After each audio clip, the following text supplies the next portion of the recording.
This week we're joined by Lucy Clarke, the President of Risk and Broking of Willis Towers Watson, and the first woman to hold the presidency of the Insurance Institute of London in its 117-year history. Lucy brings deep experiences from JLT, Marsh and now WTW, and has led through some of the industry's most significant inflection points. From rebuilding teams to rethinking of tech, this is a conversation about leading with resilience, clarity and conviction. I'm James Potter. I'm Ian Anson. And welcome to Virtual Lunch. Welcome, Lucy, to our podcast. Thank you for joining. Thanks, James. We're really excited to have you on the show and talk about what's going on in the world, insurance, reinsurance, and everything in between. So I suppose we'll start with an easy one. How did it all start for you? How did you get into the industry? Did you do it deliberately or did you fall in like we all did? Yeah, so thanks for having me, guys. I appreciate it.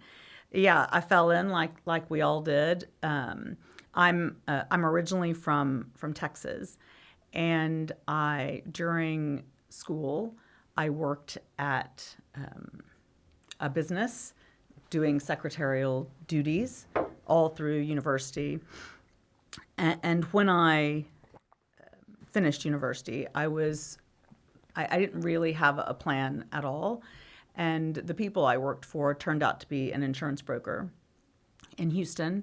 And so they offered for me to work there and to come have some training in London for a year.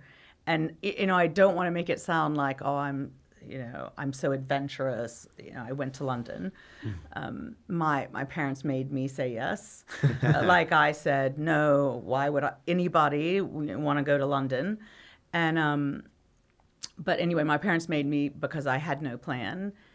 And actually I got here and I really didn't like it. I couldn't understand what anybody was saying, and nobody could understand what I was saying. And anyway, but after a while, I made some friends, and I started to understand the industry, and I really loved it. And I think that's such a shame that you fall into it, and everybody who falls into it absolutely loves it, but somehow it's kind of not recognized as cool as it is. I mean, it's interesting because we always sort of talk about when you're in the industry, you sort of say it's like one of the best kept secrets, right? Yeah. Where else can you go? And I suppose people's kind of just the perception of the outside world is insurance is just car insurance, house insurance, and when you start to explore out and travel around the world and all different lines of business. I mean, it is a brilliant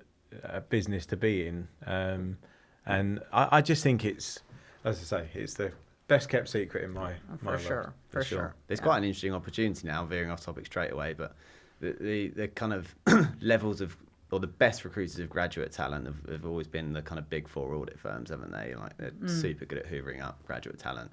They've all retrenched quite a lot. I think their model, they're suffering for growth, aren't they? They've retrenched in their graduate recruit. I've always thought that insurance I don't think the industry's that good at actually selling the story. I think it's because people talent. say, oh yeah, no, I agree with that. But I think it's because people say insurance. That's why people so much to say things like risk. Yeah. And even it just sounds insurance. Yeah. Do you know what I did? So I started in energy like you, I think. Yeah.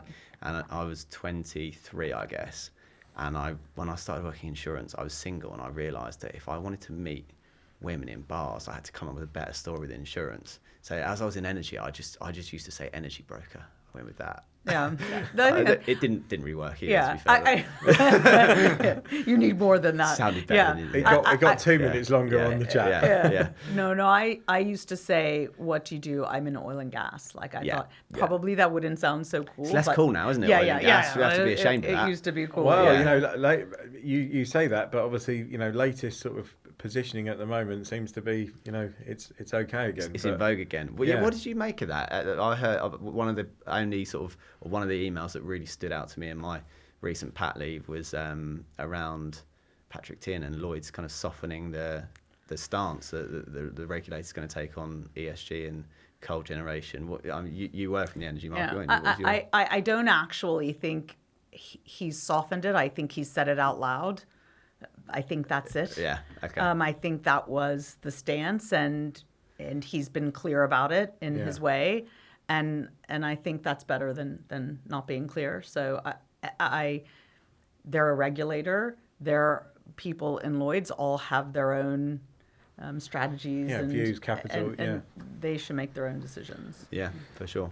So can you, I mentioned, I think you started in energy, not for me to say, but could you just talk a little bit about your early experiences in Lloyd's and in the London market, and how it shaped you as the sort of leader that you are today? Yeah, sure, Ian, thanks. So, I started, I'm from Houston, so it's a natural kind of place to end up in. So, and I started in energy, and I mean, I absolutely loved it. It's like James said, to be able, obviously, you're not traveling or doing anything like that immediately, but the opportunity to go places that maybe you would never choose to go, sure. but that you get to see, I think that's been a fascinating part of energy, and also just the scale of the risks.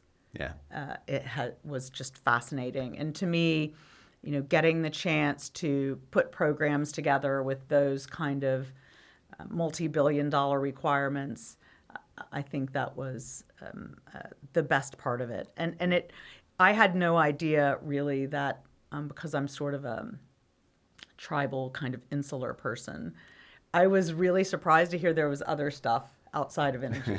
And so at some point, I figured that out, that energy wasn't actually the center of the universe, but it in many ways it is and was for me. Yeah, it feels like there's and what's the word I'm looking for? Unrepresentative amount of leaders in insurance that come out of energy and maybe financial D&O, lines. financial lines. Yeah. Why do you think that is? Is that luck? I mean, for me, I'm just trying to even it up. Yeah. You know what I mean? I'm resentful that there's so many from D&O, so I'm just trying to even up. Fair enough. Yeah. Could you when you came over to London, could you maybe talk about or describe the first person you came across that really stood out to you as a leader, and maybe talk about the impact that they had on you? Well, I think that the people that stand out for me are mostly from, I spent a really long time at JLT, and so and in fact. When I joined JLT, I had been, I'd worked at Johnson Higgins, been taken over by Marsh. And I had left Marsh to go on maternity leave, and basically just didn't come back. So I was out of the market for 5 years, between 29 and 34. And when I was choosing to come back to the market, I was just applied to Marsh and Willis, because I figured I would go to one of those places. And Andrew Barnes from JLT called me and said, "Oh, you're coming back, do you want to have lunch?" And so I had interviews with the Marsh and Willis people. And I was like, "Oh, those will be nice places to work." And then I had lunch with Andrew, who was so incredibly passionate, such a massive believer. And, I found that to be really, I wanted to do what he was doing. And so, he made me really want to join JLT. And maybe some surprise that I would go to JLT was kind of hardcore, and I was trying to bat in gently after being off for a long time. But I loved it. The other kind of people that were there at the time, Ken Carter, John Lloyd, eventually Dominic Burke. I mean, just some of the greatest people, formidable people to work for. It was a great brand in specialty, wasn't it? Yeah. I remember the cars that used to drive around the city when I started in the industry with the JLT number plates. Yeah. Yeah, exactly. Yeah. I don't approve of that, but it was a great place to grow up, a really great place to learn, and they all had that kind of real passion for the business. They were very much go-getters, weren't they? Yeah. I suppose changing things slightly, what would you say, or what was your earliest, earliest thing that you remember where you took a risk and it paid off in your early career? I guess the earliest one was going to London, but it wasn't. I just did what my parents told me to do, so it wasn't like really brave. It was just following instructions. Sure. But I think doing anything for me, I considered a huge risk doing anything outside of energy. Yeah. And, at JLT, eventually I collected some other things to do, but they were tangential to energy, so cargo or marine but then I got the opportunity to be on the board of our European business. And so I'm like some ridiculous Texan from energy going to Stockholm with everybody going, "You've got to be kidding me." But it was a great experience and really opened my eyes to different culture, different perspective. Yeah. And I think even like within the stuff that was tangential, I looked after G-Cube for a while. You do learn so much, but I love and I did marine for a while at JLT, and I love the high level of suspicion of anyone coming in who isn't the same way we would do in energy, of course. Yeah. But and I think I got like a pass because I did offshore energy, so they were like, maybe, you can hang out with us for a while. But I think doing anything, because I was worried to do something that, I don't know enough about that. And you work out that as long as the people that are there are experts, and you're not pretending that you are, that it's okay to go outside of what you know. Can you just explain a little bit more about that moment where you sort of step out your comfort zone into something, and like, did you feel feelings of self-doubt around that? And how do you give some advice maybe to people who are stepping up through ladders and feeling a bit insecure when they're stepping into different areas of the business where they don't have experience? So I would first of all say that it's totally normal to feel insecure. I feel insecure doing stuff that I'm supposed to know what I'm doing. You know what I mean? So that's like a completely normal thing. But I think it's really important not to pretend and not to sort of give some like really big, insightful observations into the marine business that they've been building for 30 years. But more like, I'm coming to this with this perspective. Here's the stuff I want to know. Here's the stuff. And if you're like really open, I think it's easier for people to connect with you and easier for you to feel that you're not creating some picture of yourself as something that you're not. A demigod. Right. Just be humble and be honest, right? If you don't know, you don't know. It's okay to not know. Exactly. So do you think, is that something that you've seen other leaders get wrong at times? Obviously not asking you to name any names. Have you seen people make that mistake in the industry where they maybe put in a leadership position and they kind of come in all guns blazing? And this like fake it till you make it thing? Yeah. I don't think that, I don't agree with that. Yeah. I think that if you're faking it, people can see through you, and people would much rather you just be yourself and whatever mistakes, make them and say I made them, and rather than the bluster. I don't think that's a very I don't think it's good advice to do that. And one of the things, if you're like my age, you're always you get the chance to like speak to young people a lot about building their careers, and so I often get asked like, what would you say to a young person? And I do think that the other side of that coin is that I think it's really important when you're young and growing up in the industry to trust your instinct a little bit, and to not make a presumption that because someone's older than you or they've been in the industry longer than you have, that they're right and you're wrong. Yeah. And I do think there is a little bit of that. Probably not now. The young people in our industry seem pretty go get 'em.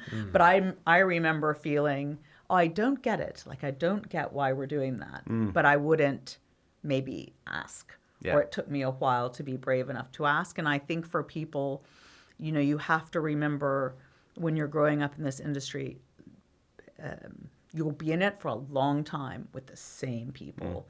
So obviously your integrity is really important. Your reputation is really important.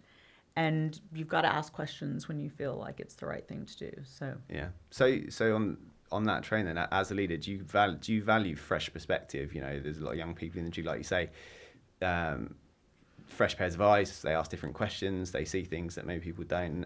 Is that something you actively try and capture in your role? So I haven't since I've been at Willis, but in a kind of any kind of formal way. But I do think that that's really important. And people are very much like, oh, I will get an email, somebody to ask a question or with an idea. So I don't have like I've heard of these like shadow boards that people have done, but I don't have that. But I have a lot of opinionated people, which I think which I hugely encourage, which I think is great. And yeah, they do have a lot of great perspectives. And also your own people, your own age will have perspectives that are different than yours. One of my talents hasn't always been listening to those. And so I'm really conscious to try to do that better. Could you, just to sort of round out the leadership piece, could you just describe your approach to leadership now and how it's evolved? You are a powerful leader in our industry, and I think that would be a unique perspective. So I actually say, could everybody like stop in our, please don't like go around talking about leadership, just do stuff. And so I do think that it's a thing a little bit to talk about stuff and say, this is the kind of person I am. This is what I'm building here.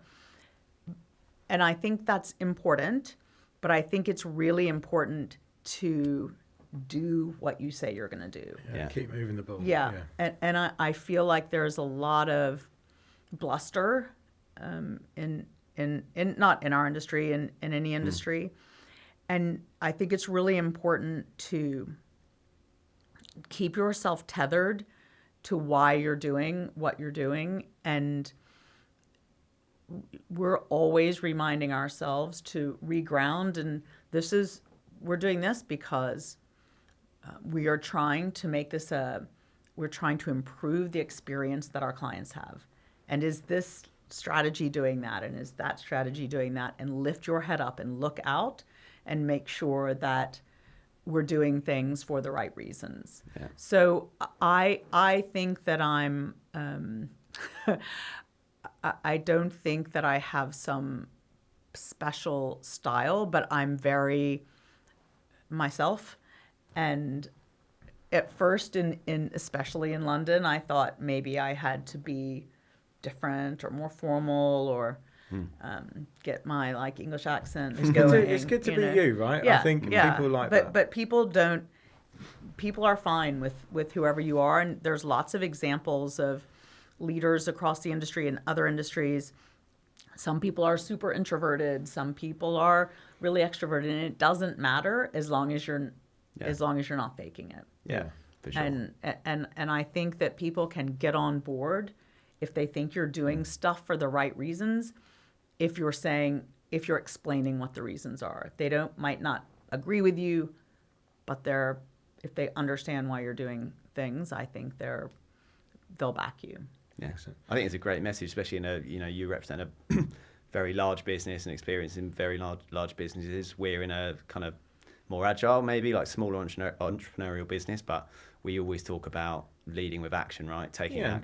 Doing the right thing all the time, even when people aren't looking, right? So I think, moving on, I suppose, Lucy, you joined Willis at a really, really interesting part of its journey, evolution, whatever you wish to call it. Obviously there was the thing with Aon, and then obviously the selling off of some of the reinsurance businesses to Gallagher.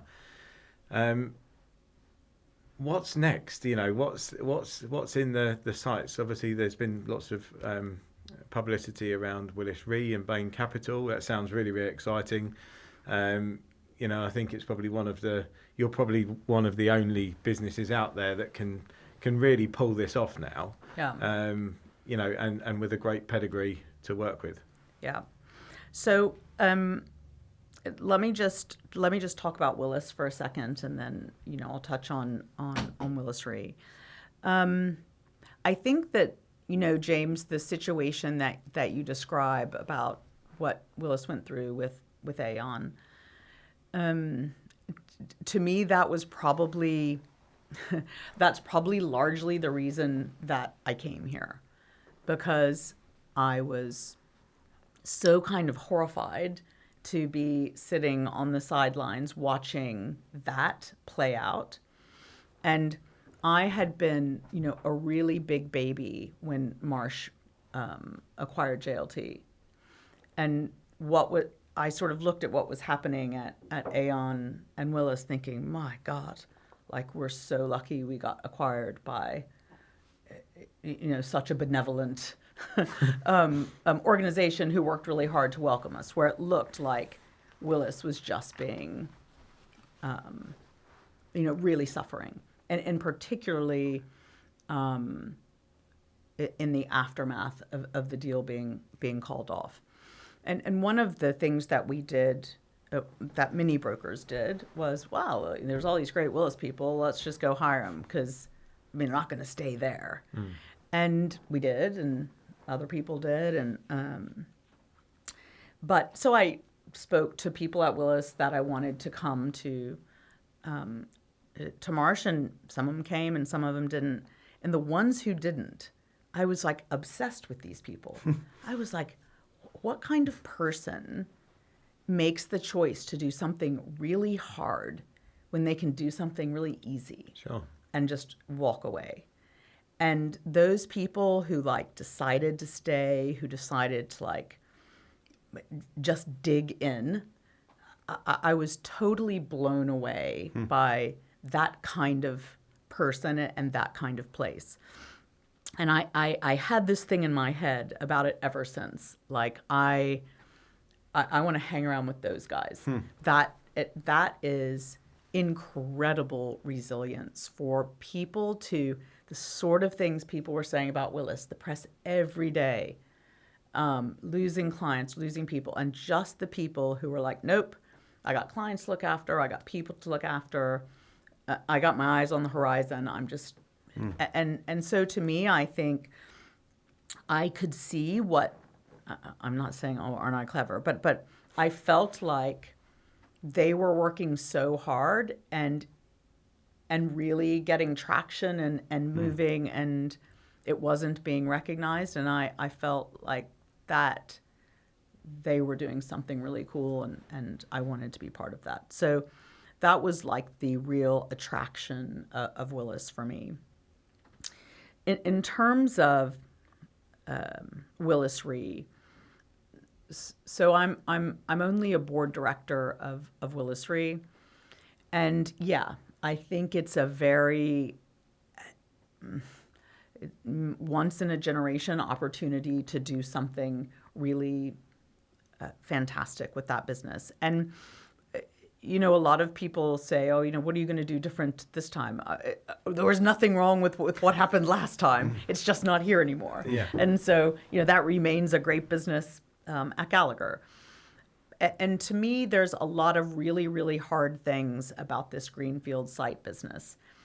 And it's harder than I expected it to be. The team that's there now, there's probably around 50 people there now that have really picked this thing up off the ground, because they've set up legal entities in the UK, in US, in Bermuda. They've got regulatory submissions in Lloyd's, UK, Bermuda. 40 of the US states have been approved. It's just painstaking work to lift this thing up off the ground. But they've done it. But the real advantage of the Greenfield site is the legacy or lack of legacy. Yeah. we did this. We had this piece of work done that kind of compared the reinsurance broking landscape. Nothing in this piece of work would surprise anybody in reinsurance, but it was largely that the big global brokers have incredibly sophisticated analytical tools and models and great global scale, and that at the other end of the spectrum, the really small brokers were kind of digitally innovative, niche, high service models. And so obviously what we're trying to do is get in that spot in the middle where we can use the global scale and resources of WTW and Bain, but have like a super hungry, up for it, highly service-oriented team of people coming in. So that the like startup vibe on top of those global resources. And so we're trying to build an end-to-end business service platform that unifies all those siloed tools into one environment. And we have some incredible advantages from having ICT be part of WTW. So obviously that's their sweet spot. So I'm very excited for them in Willis Re, and I think for us we're a minority investor, but fantastic to watch for sure. Yeah. Can we talk about culture a little bit within? Willis is a big organisation. Rokstone is slightly smaller. Yeah. We pride ourselves on having a great culture within our business, and we try and punch above our weight, etc. How do you build the culture in a large organisation, and what do you personally try and do different to make it a fun place to be? Well, I mean, it's hard because I'm not that fun, but I think the culture question is a good question, and the why of the culture is interesting, and so before I went there, people had said to me, I didn't ask a single question about that. I made an assumption. A big company is a big company, yeah. And when I had like a cup of coffee with a few people before I joined, and one of the people from Health, Wealth, and Career had said to me, "Oh, you'll really love it here because it's a very special culture." And I was really genuinely like, whatever, sure it is. This is where you've worked your whole life. Of course, you think it's got a great culture, right? Exactly. So I was very cynical about that. And one of the guys who worked in energy there and was starting before me, I called him and I was like, hey, how's it going? And he just sent me a voicemail back. It's really weird here. So I was like, oh no. And so I called him. I was like, "Oh, it's always weird to start a new job. Like, define weird. it'd be great, And he said, "No, everyone's like really welcoming, and they're like sharing information and are totally up for it, and want to, what new ideas do I have? All that kind of stuff." And so I think much different to what can I come in and bring. It's how can I not screw up what is already there, sure. Which is actually really a phenomenal culture, and particularly to have been through what they've been through. They're thick, and they're in it together, and it is a very special thing, So I'm just, everybody who comes in, I'm like, just whatever. Like, it'd be a really bad thing if we came in here and screwed this up. So I think I've learned a lot from the fact that you don't have to lose what you've described your culture at Rokstone. You don't have to lose that when you get big. And I think Willis haven't. That's very, very interesting. I was sort of it's the antithesis of what I was expecting. I thought you were going to come in here and say, like, after the difficult kind of spell that Willis went through, like, we had to do this to change it. But actually what you're saying is that all of those people, you were left with just a super resilient, gritty bunch of people who were just ready to embrace the next phase. It was exciting. Yeah, it's really, I think that I bet there's not a more resilient group of people in the industry than the people who went through that. So Lucy, you are a leading person in our industry, and I'm, every time it feels like there's a lot of conversation about women in insurance, and every time a woman is in a strong leadership position, it feels like they have to field a lot of questions about, women in insurance and leadership in insurance. Is that fair? Do you feel extra pressure of like carrying the burden of women in leadership, and is it too much about gender? You're just a leading person. Yeah. So I think it's important if you are a female in insurance to like acknowledge it, and probably I see so many more women today, and so I feel really hopeful about that, inspired by that. And there are people who've done amazing things. I mean, Vicky Carter or Pamela Thompson Hall and Willis. Like, we have a lot of senior women in the industry, not as many as senior women, men. But for me, I think it has really depended on, for me, the issue has always been how to balance the rest of my life with my job. And I have a bunch of kids, and I wanted to be able to spend time with them. And I think because I have this little extra perspective, because I had that, 4 years off or so, when like right at a really people would consider a very, very critical time of your career, where I was at home and I didn't know what my plans were or whether I would be coming back. So I know that when you're at home, you're not like the whole time lying on the floor doing puzzles. I know that you're like letting in the washing machine repair guy or you're doing normal things when you're at home. So you're imperfect even if you're at home. And I think that for me was a really kind of helpful way to think of it, because when you're at work, you're imagining I would be doing this if I were at home. And it's also to, like, what I always say to women is just please give yourself a break. Don't be so hard on yourself. You're doing the best you can at both, and you will get to a period where you are living a life as well. Yes, exactly. And it also depends who you work with. I had phenomenal people who supported me the whole way through. When I got to Willis, one of my almost immediately when I got here, one of my children had an accident, and I was gone for like 4 months. Practically, and everyone at Willis, total strangers mostly, like stepped in and said, you do what you need to do, and we're here for this.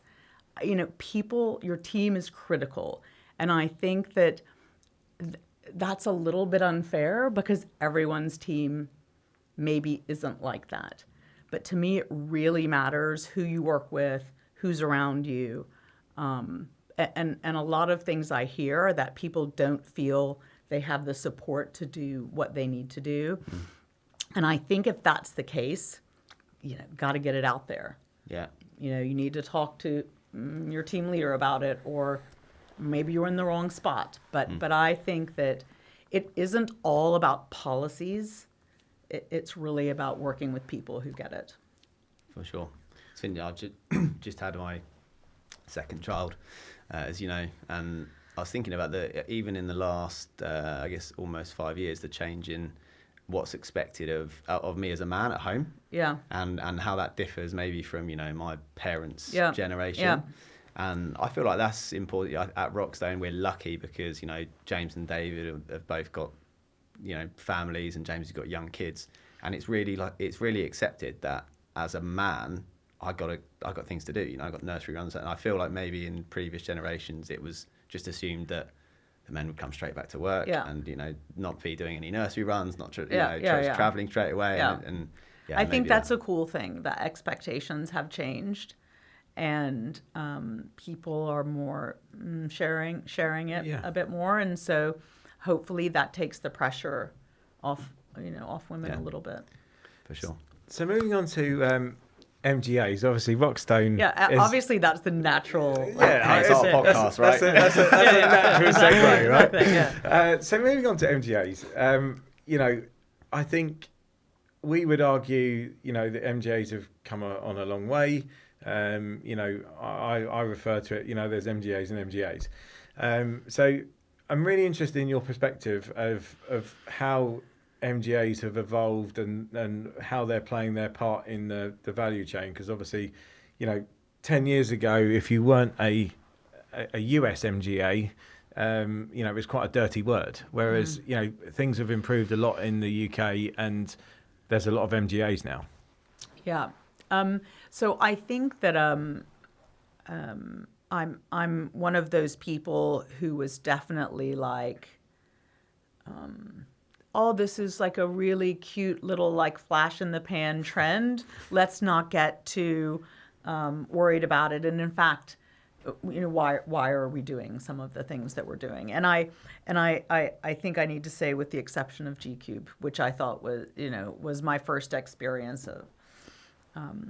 But I when they started popping up, I didn't really expect it to be as embedded as it is today. And so now I've tried to pretend that I never said that, and that I said, it would always be a trend. But all is forgiven. Yeah, all is exactly. To some MGA people, but MGAs are obviously here to stay. They're part of the landscape. And I agree, James. There's MGAs and there's MGAs, and when you're looking for sort of MGAs with semi-permanent capital, my experience maybe was when I broked MGAs was just the kind of year to year making sure that my clients had the capital they needed to keep underwriting. And it's very stressful, obviously, and typically when in the Lloyd's and London markets, they're all 1/1 renewals, etc. Yeah. I think that's what we kind of did that a little bit different as well, didn't we? Because we fixed a lot of our periods all throughout the year, so it wasn't all predicated on one date. And as you know now, we have 3-5 year commitments from capital. So I think it's something that we've worked hard on to build that resilience and not have that reliance on that one fateful day that it could all go wrong. Yeah. I'm sure it's stressful for you, as you guys, and it's really stressful for a broker thinking people's livelihoods depend on this outcome. So. Yeah, our kind of vision and how we've tried to build our capital structure is to make it more resilient than a Lloyd's syndicate. Ultimately, can we have enough strength, diversification, and long-term agreements where we could be viewed as an equal, but in the future, maybe even a preferable counterparty for a client. And that's really the goal in striving for better. So, Lucy, we're probably you would say we're in a time of change, not really seen since the formation of the internet with the rise of Gen AI, etc. Loads of conversation in every industry about how that's going to change the workforce and everything like that. I think it would be really great just to get your perspective or predictions on for the next 5 to 10 years, how our market will change, and how we're going to be trading with each other in 10 years. And maybe national lottery results as well. So I think that it's so interesting in this industry, isn't it? When we immediately jump to so we start talking about Gen AI, and we say what's going to happen.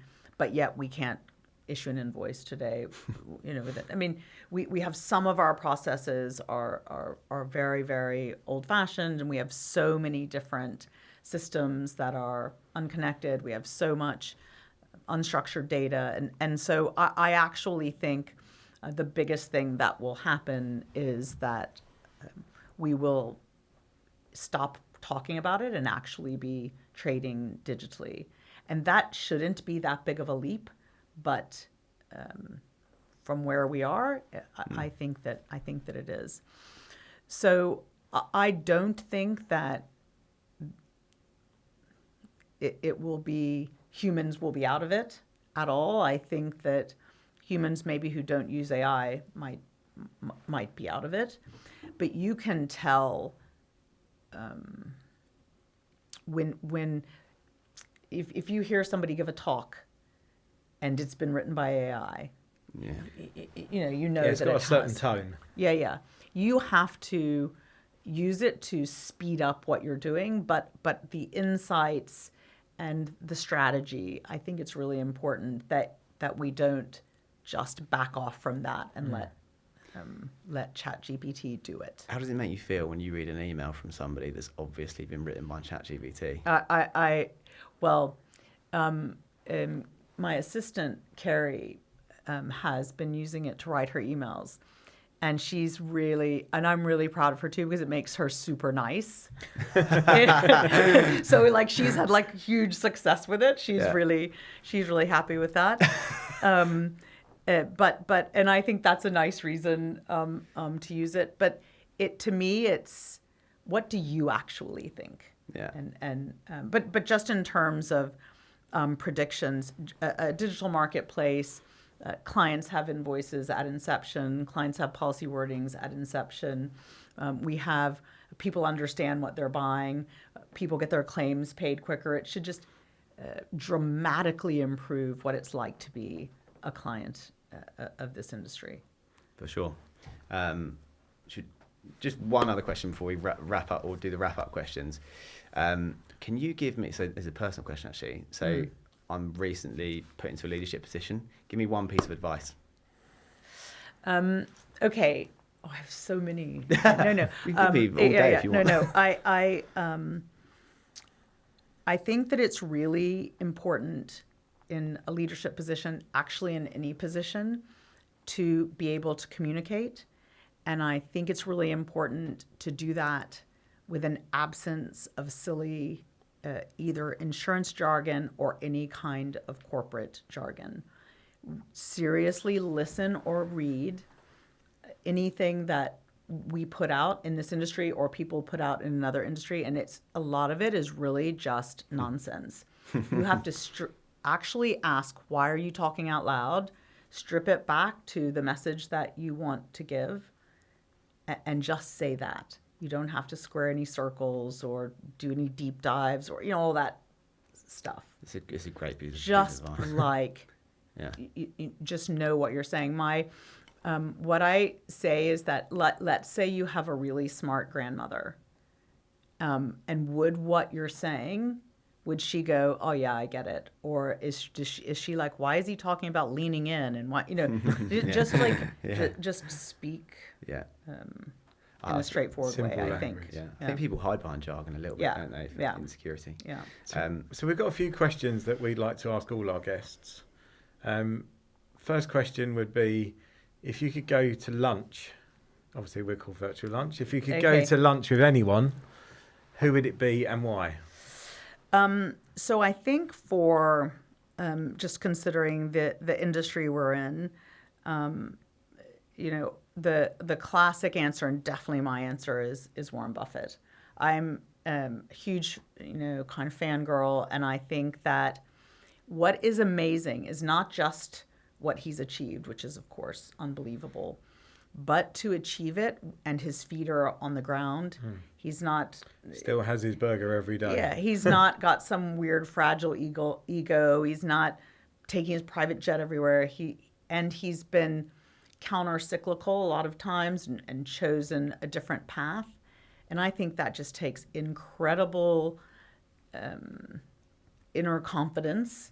And so I think that's something to hugely admire. And it's easy to look at him now and say, oh, well, the guys. But I'm sure there were moments along the way where that wasn't true, and he felt, very, very lonely.